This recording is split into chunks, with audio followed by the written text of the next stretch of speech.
जननी जन्म सौख्यानां वर्धने कुलसंपदां पदवी पूर्व पुण्यानां लिख्यते जन्म पत्रिका गजाननं भूतगणादिसेवितं कपित्थजम्बो फलसारभक्षितम् उमासुतं सोह विनाश कारणं नमामि विघ्नेश्वर पादपङ्कजं सो आदित्याय च सोमाय मंगलाय बुधाय च गुरु शुक्र शनिभ्यश्च राघवे केतवे नमः माता पिता गुरु துணை கொண்டு உலகெங்கும் வாழக்கூடிய நெக்ஸ்ட் ஜென் நேயர்கள் அனைவருக்கும் வணக்கம். நான் உங்கள் டாக்டர் வி ராஜ்குமார் சிவாச்சாரியார் பேசுகிறேன். அனைவருக்கும் எனது பூரண ஆசீர்வாதங்கள்.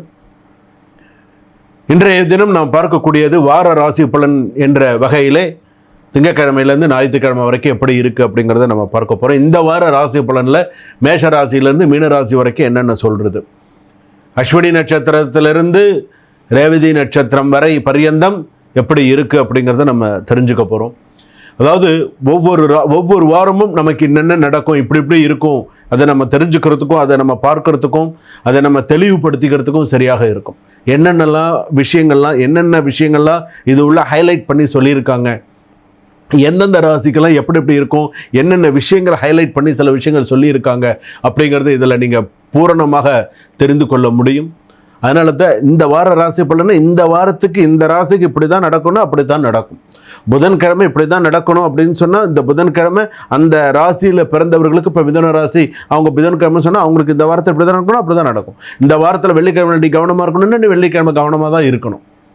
அதாவது சொல்லலாம், அதை நீங்கள் அதுபடி சில விஷயங்களை ஏற்றுட்டீங்க அப்படின்னு சொன்னால் அது உங்கள் கையில் இருக்குது. என்ன பண்ணணும், எப்படி பண்ணணும் அப்படிங்கிறது. அதாவது நம்ம தெரியாமல் நமக்கு ஒரு சில விஷயங்கள் இருக்கும், தெரிஞ்சு நம்ம ஒரு சில விஷயங்கள் தவறு செய்யக்கூடாது. நம்ம தெரிஞ்சுட்டோம், ஓகே நமக்கு இந்த ராசிக்கு குருஜி நமக்கு இந்த விஷயம் எல்லாம் சொல்லியிருக்காங்க, ஸோ நம்ம இப்படி பார்த்துக்கணும் அப்படின்னு நீங்கள் ஒரு முடிவு கிளாரிட்டி பண்ணிட்டீங்கன்னா ஓகே. அது பண்ணிக்கல அப்படின்னு சொன்னால் கஷ்டம். வாங்க வீடியோக்குள்ளே போகலாம்.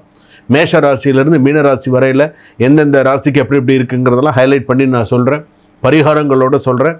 வாங்க வீடியோக்குள்ளே போகலாம். கடைசி வரைக்கும் ஸ்கிப் பண்ணாமல் பாருங்கள். மகர ராசி நேயர்களை, உங்களுக்கு நான் ஒரே ஒரு விஷயம் ஆரம்பத்திலே சொல்லிடுறேன். இந்த வாரம் உங்களுக்கு எப்படி இருக்கும் அப்படின்னு சொன்னால், உங்களுடைய ஒரு தவறான முடிவு உங்களுடைய முன்னேற்றத்தை, உங்களுடைய கெரியரை தாமதப்படுத்தும் அல்லது கஷ்டப்படுத்தும். கவனமாக இருங்க. இந்த வாரத்துக்கான பலன் அது. அதே போல் இந்த வாரம் உங்களுடைய வாழ்க்கையில் மிகப்பெரிய சில நல்ல மாற்றங்கள் வந்துமே பயன்படுத்திக்க முடியாத அளவுக்கு இருக்குது. கிட்ட நமக்கு சாதிக்க முடியலையே அப்படிங்கிற ஒரு மன வருத்தம் இருக்கும். என்னடா இது இந்த மாதிரியான ஒரு சூழ்நிலையாக இருக்குது அப்படி. சில பேருக்கு பார்த்திங்கன்னா பெரிய மாற்றங்கள் வரணும், நல்ல ஒரு கற்பனை அளவில் பார்த்திங்கன்னா இது நடக்கணும் அது நடக்கணும். மகர ராசி பொறுத்தளவுக்கு நிறைய விஷயங்கள் யோசிப்பாங்க. ஆனால் செயல்பாட்டில் வரும்போது பார்த்திங்கன்னா சில விஷயங்கள் ரொம்ப ஸ்லோவாக தான் இருக்கும். பணம், குடும்பம், சில விஷயத்துலலாம் ஓகேவாக தான் இருக்கும். இதில் பார்த்திங்கன்னா பாசிட்டிவ் ஆஸ்பெக்ட்ஸ் சொல்லுவோம். ஸ்ட்ராங் டெசிஷன் மேக்கிங் அப்படின்னு சொல்லலாம். ஃபினான்ஷியல் க்ரோத் ஓரளவுக்கு சுமாராக இருக்கும். ஃபேமிலியில் ஒற்றுமை இருக்கும். கெரியர் ஸ்டெபிலிட்டிலாம் ஓரளவுக்கு அப்படியே கொஞ்சம் போயின்னு இருக்கும் இந்த வாரத்தில். ஆனால் நெகட்டிவ் ஆஸ்பெக்ட்ஸ் அப்படின்னு எடுத்துக்கும்போது பாடி டயர்ட்னஸ் அதிகமாக இருக்கும், ஓவர் கமிட்மெண்ட் இருக்கும், ஒர்க்கு ப்ரெஷர் அதிகமாக இருக்கும். கணவன் மனைவிக்குள்ளே நிறைய சின்ன மிஸ் அண்டர்ஸ்டாண்டிங்ஸு, நிறைய பிரச்சனைகள், நிறைய சின்ன விஷயங்கள்லாம் இருக்க தான் இருக்கும். அதாவது சில நேரங்களில் சில நட்சத்திரக்காரர்களுக்கு சில தசாபுக்தி நடக்கும்போது இந்த கணவன் மனைவி அந்த ஒற்றுமை, அந்த ஒரு புரிதல் அப்படிங்கிறது இருக்காது. கணவருக்கு என்ன தோணும் அப்படின்னு கேட்டால், மனைவியை பார்த்தா ஏண்டா அவ இன்னும் இருக்கா அப்படிங்கிற மாதிரி தோணும். மனைவியாக இருந்தாலும் வச்சுக்கோங்க, கணவர் இவர் என்னடா இவர் நம்ம சொல்கிறதையும் கேட்க மாட்டேங்கிறாரு, எந்த ஒரு விஷயத்துக்குமே ஒரு புரிதல் இல்லாமல் இருக்கே அப்படிங்கிற மாதிரி மனைவி ரொம்ப ஃபீல் பண்ணுவாங்க. என்ன இருந்தாலும் குடும்பம் சரி ஓட்டி தான் ஆகணும், பண்ணி தான் ஆகணும். 2 பேரும் ஒரே குடும்பத்தில் தான் இருப்பாங்க, ஆனால் பேசிக்க மாட்டாங்க. பேசுகிறதோ பேச்சுவார்த்தைகளோ இல்லை மற்ற ஒரு விஷயமோ ஏதாவது ஒரு கலந்து பேசி முடிவு எடுக்கணுமோ பேச மாட்டாங்க, செய்ய மாட்டாங்க. இந்த மாதிரி எல்லா விஷயங்கள்லாம் நிறையா வரும். ஸோ கணவன் மனைவி புரிதல் அப்படிங்கிறது மனைவியை விட கணவருக்கு அதிகமான புரிதல் இருக்க வேண்டும். அப்போ தான் அந்த குடும்பம் நல்லாயிருக்கும். ஏன்னா சில விஷயங்கள்லாம் பார்த்திங்கன்னா கணவர் நம்ம ஏன் சொல்லணும், எதுக்காக சொல்லணும் அப்படிங்கிற மாதிரி இருப்பீங்க. ஆனால் கலந்து பேசி எந்த ஒரு முடிவு எடுக்கிறதும் நல்லது. அதே போல் பிஸ்னஸ்லாம் ஓரளவுக்கு நல்லாயிருக்கும். Avoid new partnership in this week. புதிய பார்ட்னர்ஷிப்லாம் இந்த வருஷத்தில் இந்த வீக்கில் வேண்டாம்.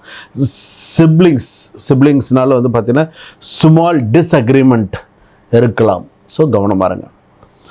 அதே போல் வந்து பார்த்தீங்கன்னா மற்ற லவர்ஸ் மற்ற விஷயங்களுக்கெல்லாம் ஓரளவுக்கு நல்லா இருக்கும். Avoid ego based arguments. So கவனமாக இருங்க இதுலேயும். ப்ராப்பர்ட்டி டீல்ஸு, மற்ற விஷயங்கள், சொத்து வாங்கல் கொடுக்கல், சொத்து விஷயமாக நடக்கக்கூடிய கேஸ், இதெல்லாம் ஓரளவுக்கு கொஞ்சம் இதாக இருக்கும். ஆனால் வந்து பார்த்திங்கன்னா பேங்க் சேவிங்ஸ் அப்படின்னு எடுத்துக்கும் போது ஓரளவுக்கு சுமாராக இருக்கும். ஸ்டூடெண்ட்ஸுக்கெலாம் கான்சன்ட்ரேஷன் பெட்டராக இருக்கும். சயின்ஸ், காமர்ஸ், ஆர்கிடெக்சர் ஸ்டூடெண்ட்ஸுக்கெலாம் ஓரளவுக்கு ஷைனிங்காக இருக்கும், நல்லாயிருக்கும். மார்னிங் ஸ்டடீஸ் டைம் ரொம்ப நல்லாயிருக்கும். ஸோ அந்த டைமில் நீங்கள் படிக்கிறது செய்யுது. கோர்ட்டு மேட்டர்ஸ்லாம் கொஞ்சம் ஸ்லோவாக தான் இருக்கும். பேப்பர் ஒர்க்லாம் வந்து பார்த்திங்கன்னா கொஞ்சம் ஹர்ட்டிங்காக இருக்கும். பேப்பர் ஒர்க்ஸ் எல்லாம் செய்கிறது, இது பண்ணுறதெல்லாம் இருக்கும். அதே போல் வந்து பார்த்திங்க அப்படின்னு சொன்னால் வெள்ளிக்கிழமை வண்டி வாகனத்தில் கவனம் தேவை. நீ joint pain, back pain possible. 2 வீலரில் ஸ்பீட் அவாய்ட் பண்ணிக்கோங்க. 30-40லேயே போங்க, தப்பு கிடையாது. அதே போல் வந்து பார்த்திங்கன்னா உங்களுடைய விஷயங்கள் வந்து பார்த்திங்கன்னா அவாய்டு ஹெவி டின்னர். நிறைய சாப்பிடாதீங்க. நிறைய சாப்பிட்டீங்கன்னா கஷ்டம். நிறைய கொஞ்சமாக சாப்பிடுங்க. நிறைய அவாய்டு ஹெவி டின்னர். நைட் டைமில் கூட கூடியமான வரைக்கும் சாப்பாட்டில் நிறைய இஞ்சி சேர்த்துக்கிறது நல்லது. அதே போல் நேரம் கிடைக்கும்போது ஆலயம் தொழுவது சாலவும் நன்று. சனி பகவான் கோயிலுக்கு போய் நீலோர்த் பலம் என்று சொல்லக்கூடிய நீலப்பூவால் அர்ச்சனை பண்ணலாம். நீல சங்கு பூனால் சனி பகவானுக்கு கட்டி போடலாம், அர்ச்சனை பண்ணலாம். கருப்பு வஸ்திரம் சாத்தி நல்லெண்ணெய் சாற்றி பாலபிஷேகம் செய்தும் அர்ச்சனை செய்யலாம். சரிங்களா? சுபம். வாழ்க வளமுடன்.